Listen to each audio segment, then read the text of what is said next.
téléspectateurs sur Télé Djibouti, merci à vous de nous rejoindre pour cette nouvelle édition. Voici les principaux titres.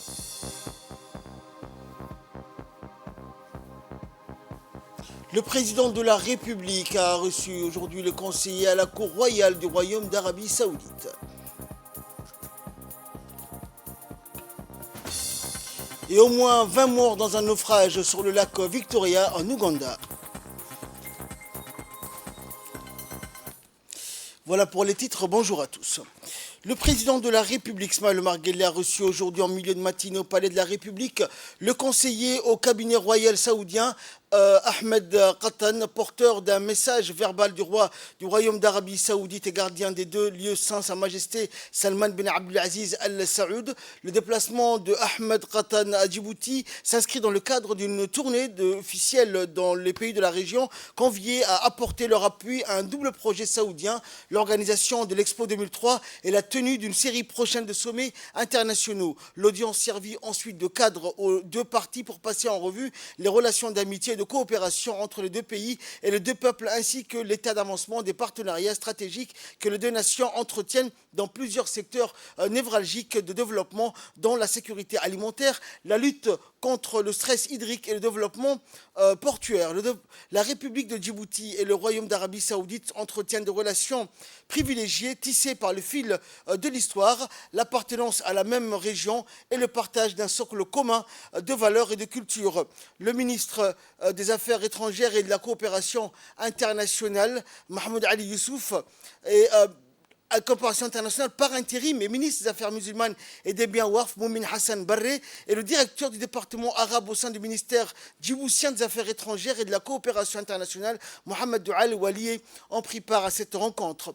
À l'issue de sa rencontre avec le chef de l'État, le conseiller au cabinet royal saoudien, Ahmed Qattan, le conseiller donc à la Cour royale du Royaume d'Arabie Saoudite, Ahmed bin Abdelaziz Qattan, a exprimé sa satisfaction de l'entretien qu'il a eu avec le président de la République, Ismaël Omar Guelleh. Le conseiller à la Cour royale du Royaume d'Arabie Saoudite a indiqué qu'il était porteur d'un message de salutation de la part du prince héritier, son Altesse Mohammed bin Salman, au président de la République pour prendre part à l'Expo 2030, qui sera une grande cérémonie pour accueillir l'exposition internationale qui permettra aux pays participants de présenter leurs futurs plans en vue de sélectionner la ville gagnante lors de la prochaine Assemblée générale en novembre prochain, ainsi que deux sommets qui aura lieu en Arabie Saoudite. Il a abordé donc, a-t-il dit, et discuté avec le président de la République d'un certain nombre de questions en lien avec la coopération et le partenariat entre Djibouti et l'Arabie Saoudite. Le conseiller donc à la Cour royale a exprimé la disponibilité du Royaume d'Arabie Saoudite à contribuer au projet de développement de Djibouti à travers le Fonds pour le développement, et il a conclu ses propos en indiquant donc par les vœux du prince héritier au président de la République et au peuple de Djibouti progrès et prospérité. Écoutons également l'intervention du ministre des Affaires étrangères et porte-parole du gouvernement par intérim, également ministre des Affaires musulmanes et des biens Waqf, Moumin Hassan Barré. Le président de la République, son Excellence M. Ismaël Omar Guelleh, a reçu aujourd'hui au palais présidentiel le conseiller à la Cour royale, M. Ahmed bin Abdelaziz Qattan, porteur d'un message du roi Salman bin Abdelaziz Al Saoud à son frère, son Excellence le président de la République. Au cours de cette rencontre, les relations bilatérales entre les deux pays frères ont été passées en revue et les changements de la situation géopolitique régionale ont été discutés.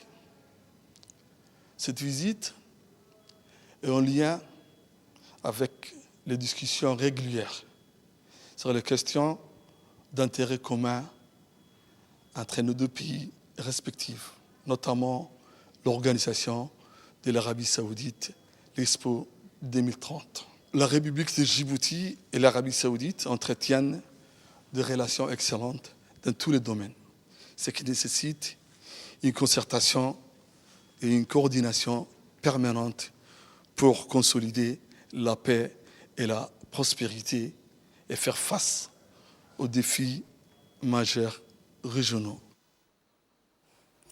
Dans l'actualité également, c'était ce matin lors d'une cérémonie solennelle, le ministre de la Communication, chargé des postes et des télécommunications, Radouane Abdullahi Bahdoun, accompagné du secrétaire général du gouvernement, Almes Mohamed Abdullahi, a inauguré un centre dédié au service des citoyens posté à Enguela. Cet événement marque le fruit d'une collaboration étroite et fructueuse entre deux acteurs clés, l'Agence nationale pour la simplification de l'information de l'État, l'ANSI, et la Poste de Djibouti. Ce nouveau centre de service aux citoyens s'inscrit dans la dynamique de dématérialisation de la procédure administrative visant à simplifier et rendre plus efficace la fourniture de services en ligne. Grâce à cette démarche novatrice, la population aura désormais la possibilité d'accéder facilement à une multitude de documents officiels tout en allégeant considérablement la charge administrative. En effet, l'objectif principal de cette initiative est de rapprocher les administrations des administrés en leur facilitant l'accès aux services officiels. Cette dématérialisation permettra ainsi de réduire les délais de traitement, d'éliminer les formalités fastidieuses et d'assurer une plus grande transparence dans la prestation des services publics. Par ailleurs, la collaboration entre l'ANSI et la Poste de Djibouti a été la clé du succès de ce projet ambitieux. Ensemble, ils ont mis en place une plateforme numérique sécurisée offrant une expérience utilisateur fluide et intuitive. Aller dans un lieu qui n'est pas très loin de leur domicile pour pouvoir récupérer un document administratif quel qu'il soit.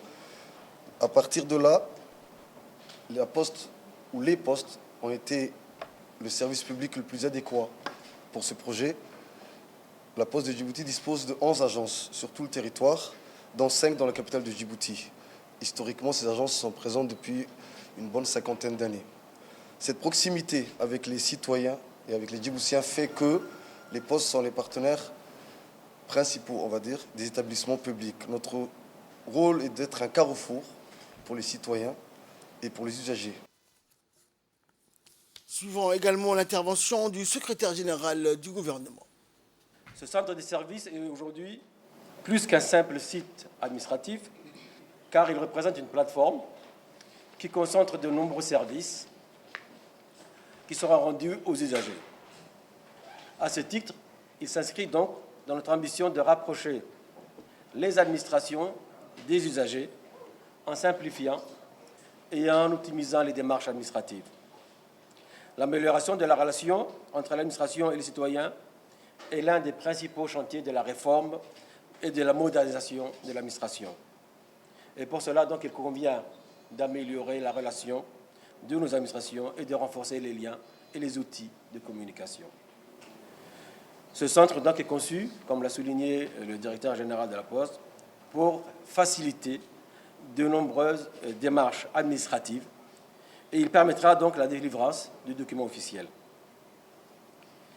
Il s'inscrit donc dans la réforme, comme je l'ai dit, de la modernisation de l'administration publique et il constitue un engagement afin de faciliter les démarches administratives, à écouter les préoccupations de nos concitoyens et à travailler constamment ensemble pour améliorer les services qui seront offerts. Donc ce centre de services, le directeur l'a souligné, c'est un partenariat. C'est un partenariat entre deux institutions, l'ANSI et la Poste. Ici, la Poste, c'est l'histoire. Et donc c'est quand l'histoire et la tradition rejoignent la modernité et le numérique. Et ce partenariat représente ce que nous devons accomplir partout, dans toutes les institutions, qui doivent dépasser les cloisonnements et pour travailler et œuvrer de concert, avec comme seul et unique objectif comment mieux servir notre population, comment mieux servir nos concitoyens. Et de son côté, le ministre de la Communication, chargé des postes et des télécommunications, Radouane Abdullahi Bahdoun, s'exprimant au micro de la presse, s'est félicité de cette réalisation qui marque une étape importante dans la modernisation de l'administration et dans l'amélioration de la qualité des services rendus aux citoyens. On écoute le ministre. Nous sommes aujourd'hui réunis pour le lancement des deux projets modernes, en lien avec le développement et la vulgarisation du digital à Djibouti. Il s'agit notamment des prestations DigiPost et l'ouverture du centre de services aux citoyens. Il s'agit d'un événement considérable dans la modernisation des prestations des institutions concernées, à savoir la Poste de Djibouti, la Direction générale de la population et de la famille et l'ANSI. Face aux nouveaux défis de l'ère des technologies de l'information et de la communication et pour assurer sa pérennité, la Poste de Djibouti s'est donné l'ambition de procéder à la modernisation de l'ensemble de ces produits.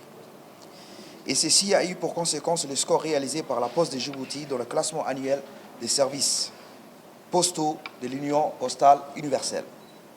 Ces classements réalisés par le cabinet international d'audit et d'expertise des postes dans le monde a mis la Poste de Djibouti au 59e rang mondial et 10e poste africaine sur les 54 opérateurs postaux que compte le continent.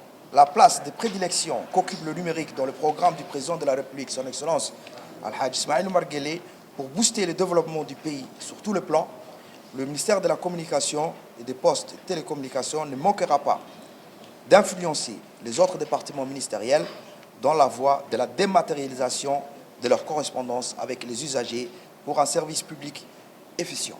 En cela, il confirme combien le digital est un outil incontournable dans la modernisation de notre pays en général et de la Poste de Djibouti en particulier. Ce centre, le CSC, entend devenir une interface concrète et physique entre l'administration et les citoyens. Il s'agit d'un espace où les citoyens pourront accéder aux services numériques via la plateforme de l'administration numérique www.igouv.dj, mais aussi aux services non dématérialisés à partir de leur lieu de domiciliation, du lieu de travail, etc. Ce premier centre hébergé par la Poste sera suivi du même principe dans les autres agences postales, dans la capitale et dans les régions de l'intérieur. Sport à présent concernant les 9e Jeux de la francophonie qui se tiennent à Kinshasa en République démocratique du Congo. Djibouti remporte une médaille d'or sur le 3000 mètres steeples à Kinshasa. Une deuxième médaille d'or pour Djibouti aux 9e Jeux de la francophonie de Kinshasa. Hier après-midi, l'athlète djiboutien Mohamed Ismaïl Ibrahim a remporté la médaille d'or sur le 3000 mètres steeple avec un chrono de 8 minutes 55 secondes et 16 centièmes. Il a notamment dévancé les Marocains qui étaient les favoris ainsi que tous les autres coureurs engagés dans la compétition de 3000 mètres steeple et spécialiste du demi-fond, le sportif, l'athlète djiboutien Mohamed Ismaïl Ibrahim dit Fatah a fait preuve d'une bonne technique, d'une bonne tactique également en faisant jouer son expérience face à ses concurrents et il a terminé la course en gagnant avec un bon finish. Depuis le début de la compétition, Djibouti a remporté 4 médailles, dont 2 en or, avec Moumine Guelleh, médaillé sur les 10 000 mètres avant-hier, et aujourd'hui une deuxième médaille d'or avec Mohamed Ismaïl Ibrahim, médaillé d'or sur le 3000 mètres steeple. Une médaille d'argent sur les 10 000 mètres remportée par Djamal, et enfin une médaille de bronze remportée hier par Samia Hassan dans l'épreuve de 10 000 mètres. Les succès donc des athlètes djiboutiens sont les fruits d'une bonne préparation et d'une volonté farouche pour hisser haut le drapeau national et un soutien important grâce à la bourse IOG. Bravo donc à nos champions et à nos championnes qui font la fierté de la République de Djibouti avec les succès obtenus depuis 3 jours à Kinshasa.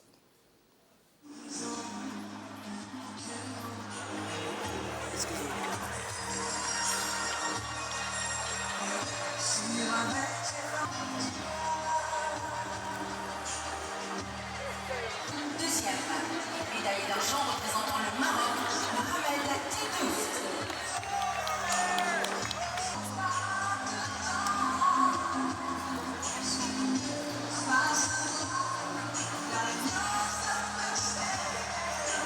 Et médaille d'or, champion de cette 9e édition des Jeux de la francophonie aux 3000 mètres steeplechase, messieurs, représentant le Djibouti, Mohamed Ismaïl Ibrahim.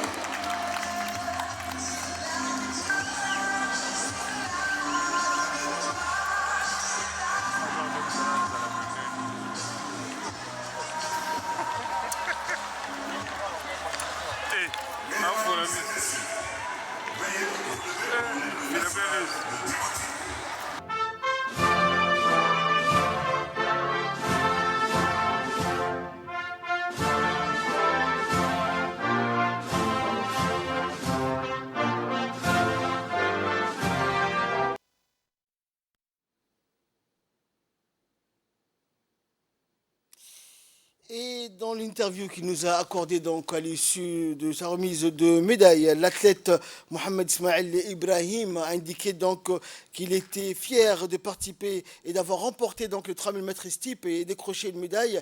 Il a tenu à remercier en premier le président de la République, Ismaël Omar Guelleh, qui a toujours soutenu donc l'athlétisme et le sport en général et pour les encourager à aller de l'avant. Cette première étape en est donc une parmi tant d'autres et nous allons décrocher a-t-il dit le reste des médailles. Et je remercie toutes les personnes qui nous ont aidés à venir donc jusqu'ici à indiquer l'athlète donc champion médaillé d'or sur le 3000 mètres steeple Mohamed Ismail Ibrahim.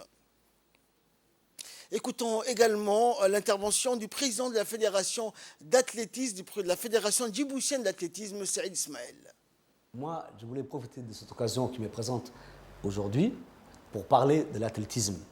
L'athlétisme djiboutien, on s'est réunis au lendemain des Jeux Olympiques de Tokyo, septembre 2021, au Palais du Peuple, pour trouver des solutions. Comment obtenir des médailles au niveau de l'athlétisme, en particulier et en général, sport élite de Djibouti. Qu'est-ce qu'on a fait? À partir de cette date, nous avons écrit aux autorités compétentes, nous avons obtenu la subvention IOG. À partir du moment où nous avons obtenu la subvention IOG, on a fait des tests, on a envoyé les meilleurs dans des centres en collaboration avec le comité olympique djiboutien, le ministère des Sports et la présidence de la République. Je remercie l'occasion qui me présente, le président de la République, qui a compris en octroyant une bourse à l'élite du sport national, mais aussi certains sports ont bénéficié de la bourse IOG, notamment judo, tennis de table, parce que c'est subvention IOG, c'est réservé à l'élite, c'est-à-dire que des athlètes qui sont susceptibles d'obtenir des médailles sur le plan international et qui sont capables d'apporter des médailles au niveau international.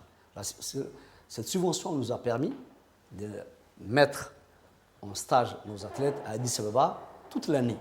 Toute l'année dernière, ils ont bénéficié des stages en Ouganda, au Kenya, en Éthiopie. Ils ont couru à des meetings. Ça, c'était déjà une fierté pour nous. Donc, la bourse IOG a été reconduite cette année, en 2023. Nous avons mis nos meilleurs athlètes à Addis Abeba pour un stage fermé avec un entraîneur international, un Éthiopien, Senchiro, qui entraîne des athlètes de haut niveau comme Youssouf Baraga et avec qui nos meilleurs athlètes s'entraînent tous les jours. Donc tout ça pour vous dire que les médailles que nous avons obtenues, c'est grâce à la subvention IOG et à l'organisation, la réorganisation, la restructuration du sport national qui a permis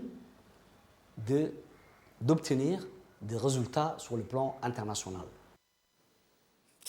Et au 9e jeu de la francophonie qui se déroule actuellement à Kinshasa, nos athlètes viennent de remporter, rappelons-le, 4 médailles, dont 2 en or en 3 jours de compétition seulement ces derniers mois. Des médailles en série pour nos athlètes. Retour sur leur performance en juin et en juillet. Ce retour au top niveau avec des résultats exceptionnels dans les compétitions régionales, continentales est le fruit d'un travail acharné, de la collaboration étroite entre différents acteurs du sport à Djibouti. Une chose à affirmer dans ces performances, le soutien du président de la République à travers la bourse IOG qui a été surtout un élément clé dans la réussite de ces athlètes.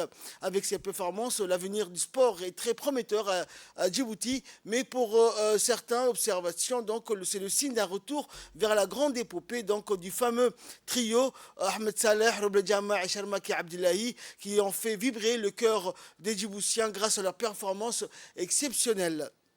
Le mois de juin a été très fructueux pour les athlètes djiboutiens qui ont participé à différents événements sportifs à travers le monde. En effet, durant ce mois de l'indépendance, nos sportifs ont décroché 11 médailles au total, dont 7 en athlétisme, 3 en judo et 1 médaille en pétanque.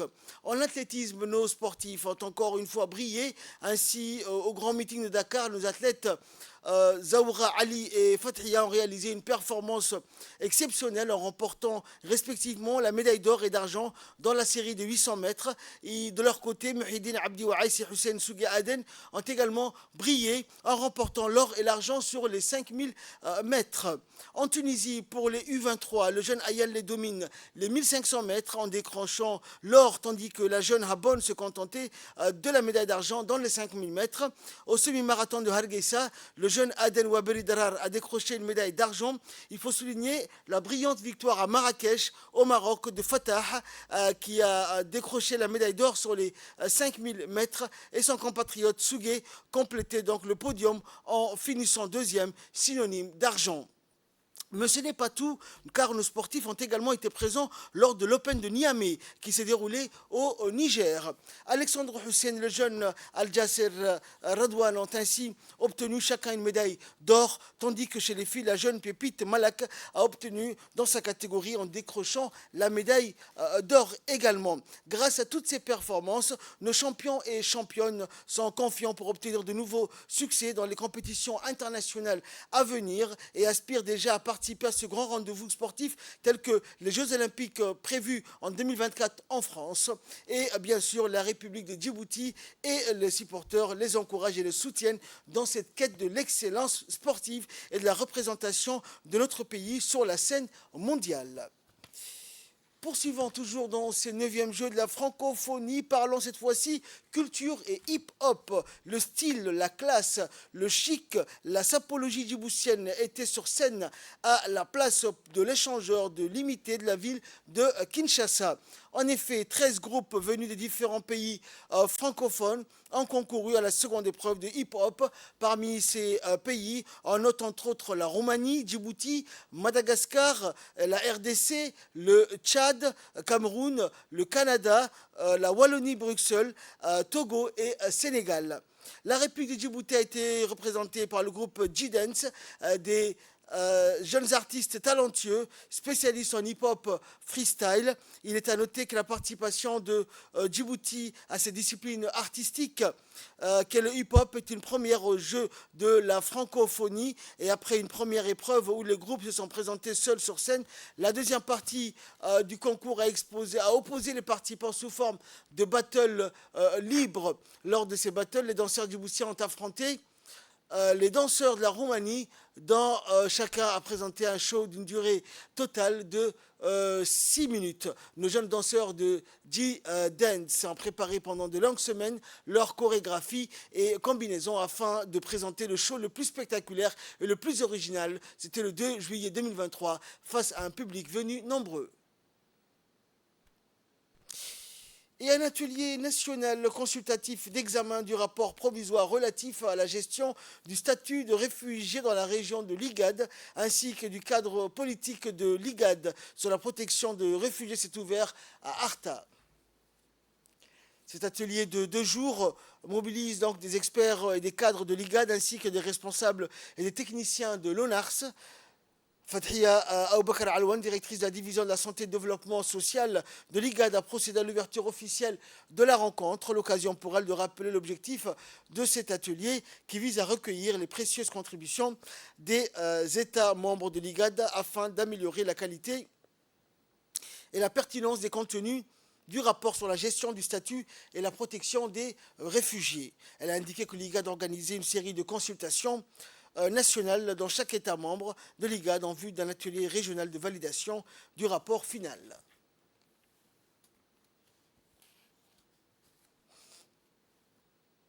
Écoutons pour plus de précision l'intervention de la directrice de la division de la santé et développement social de l'IGAD, Mme Fathia Aboubakar Alouane. Cet atelier destiné, comme dans tous les autres membres de l'IGAD, permettra en fait de préparer de manière optimale et aussi satisfaisante l'organisation de l'atelier régional de validation de l'IGAD.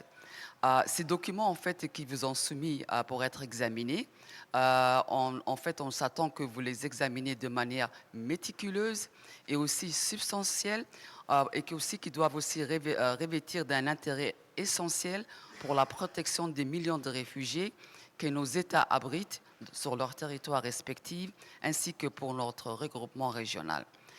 Collègues, mesdames et messieurs, en soumettant à votre examen attentif ce rapport, ainsi que le cadre politique régional de l'IGAD relatif au statut de réfugié, le secrétariat exécutif de l'IGAD vise à soutenir les États membres de l'IGAD dans l'harmonisation des politiques, des législations et des pratiques de protection. Le présent cadre aussi politique de l'IGAD est un document préliminaire, provisoire, qui aussi résulte des évaluations et consultations nationales avec les États membres de l'IGAD.